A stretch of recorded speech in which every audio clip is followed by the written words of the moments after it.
मैं हूं अश्विनी वर्मा और आप देख रहे हैं प्रचंड समय टीवी। मुख्यमंत्री ने कोरोना संक्रमण के प्रसार को रोकने के लिए अधिकारियों को समयबद्ध उपाय करने के निर्देश दिए हैं। मुख्यमंत्री श्री जयराम ठाकुर ने राज्य में कोविड-19 की समीक्षा बैठक की अध्यक्षता करते हुए अधिकारियों को स्थिति पर नियंत्रण करने के लिए समय पर उचित उपाय करने के निर्देश दिए हैं अपने कर्तव्यों का पालन बेहतर तरीके और निडर होकर हुए कर सके। हरियाणा पुलिस की हिमाचल में कार्रवाई। नकली रेमडेसिविर बनाने वाली दवा कंपनी सील। हरियाणा पुलिस ने हिमाचल प्रदेश में कार्रवाई करते हुए नालागढ़ में नकली रेमडेसिविर इंजेक्शन बनाने वाली कंपनी को सील कर दिया है। पुलिस द्वारा ये कार्रवाई हरियाणा और हिमाचल प्रदेश की ड्रग कंट्रोल अथॉरिटीज के सहयोग से की गई है। हरियाणा पुलिस के प्रवक्ता ने मंगलवार को चंडीगढ़ में बताया कि 21 अप्रैल को अंबाला से 4 युवकों को रेमडेसिविर इंजेक्शन की कालाबाजारी के आरोप में काबू किया गया था। उनके कब्जे से 24 इंजेक्शन बरामद भी किए गए थे। इस संबंध में अंबाला में एक प्राथमिकी दर्ज की गई थी। लंबी जांच के दौरान इस मामले में अब तक 11 आरोपियों को गिरफ्तार किया जा चुका है। दवाओं की कालाबाजारी में पकड़े गए सभी आरोपी जरूरतमंद लोगों को रेमडेसिविर इंजेक्शन कई गुना कीमत पर बेच रहे थे। नालागढ़ में पोस्टमार्टम न होने पर भड़के परिजन। किया हंगामा। बद्दी नालागढ़ हाईवे पर कल हुए गोलीकांड को लेकर मृतक सिमरन के परिजनों ने आज नालागढ़ में बीएमओ के खिलाफ नारेबाजी की।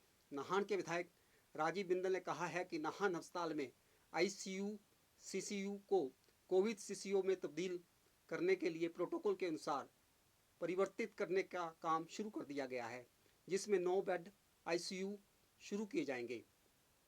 आगामी वीरवार से नाहन में आरंभ होगा पोस्ट कोविड केयर सेंटर। उपायुक्त जिला सिरमौर में कोविड संक्रमित व्यक्तियों को बेहतर स्वास्थ्य प्रदान करने के लिए जिला मुख्यालय नाहन में 30 बिस्तर युक्त पोस्ट कोविड केयर सेंटर आगामी वीरवार से आरंभ किया जाएगा।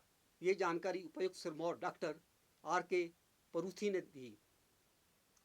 उन मरीजों को इस पोस्ट कोविड केयर सेंटर में स्वास्थ्य लाभ संबंधी सुविधाएं उपलब्ध होंगी। बायोबब्बल में देर से पहुंचे कोहली और रोहित 7 दिन के लिए किए गए क्वारंटीन। देर से पहुंचने पर BCCI ने रोहित और कोहली को 7 दिन के लिए क्वारंटीन रहने के निर्देश दिए हैं। कोरोना अब आंकड़ों में। देश में कोरोना की दूसरी लहर कमजोर पड़ती नजर आ रही है। सोमवार को 1,95,685 लोगों में इस संक्रमण की पुष्टि हुई है। ये आंकड़ा पिछले 42 दिनों में सबसे कम है। इससे पहले 13 अप्रैल को 1,85,306 लोग कोरोना पॉजिटिव पाए गए थे। हालांकि मौत का आंकड़ा सरकार और लोगों के लिए चिंता का सबब बना हुआ है। देश में सोमवार को 3496 लोगों की कोरोना की वजह से जान चली गई है। राहत की बात यह है कि इस दौरान 3,26,671 लोगों ने कोरोना को मात दी है। इस तरह एक्टिव केस यानी इलाज करा रहे मरीजों की संख्या में 1,34,572 की कमी दर्ज की गई है। रामदेव का डॉक्टरों से व्यवहार।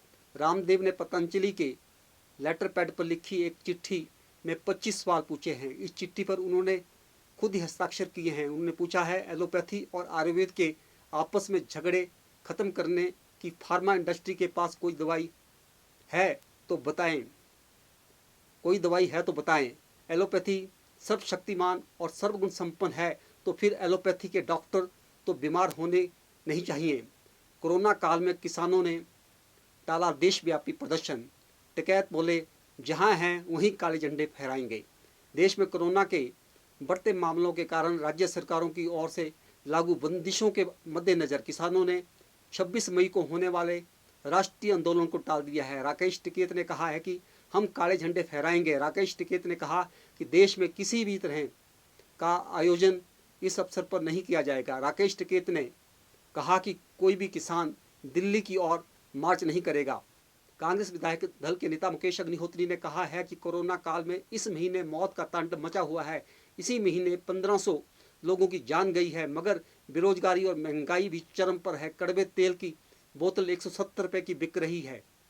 हिमाचल अराज पत्रिक कर्मचारी महासंघ के पूर्व अध्यक्ष गोपाल दास वर्मा एक महीने में दूसरी बार कोरोना पॉजिटिव पाए गए हैं। सरकारी डिपुओं में मिलने वाले सरसों का तेल आने वाले दिनों में 57 रुपये महंगा देने के सरकार के ऐलान पर आम आदमी पार्टी बिफर गई है। पार्टी के प्रदेश प्रवक्ता NK पंडित ने कहा कि सरकारी डिपुओं में सरसों का तेल व दालों के दाम बढ़ाना सरकार का जन विरोधी फैसला है। अब हिमाचल का अधिकतम तापमान, शिमला में अधिकतम तापमान 25.9 डिग्री, सुंदरनगर में 34.4 डिग्री, भुंतर में 32.6 डिग्री, कल्पा में 21 डिग्री, धर्मशाला में 27.4 डिग्री, ऊना में 40 डिग्री, नाहन में 33 डिग्री, सोलन में भी 33 डिग्री, कांगड़ा में 35.5 डिग्री, बिलासपुर में 29.1 डिग्री, हमीरपुर में 37.9 डिग्री, चंबा में 32.9, डलहौजी में 20.3 डिग्री, केलांग में 14.9 डिग्री अधिकतम तापमान रहा। उपायुक्त शिमला आदित्य नेगी के आदेशों के अनुसार आज जिला खाद्य नियंत्रक एवं आपूर्ति विभाग द्वारा जिले के विभिन्न क्षेत्रों में औचक निरीक्षण किए गए।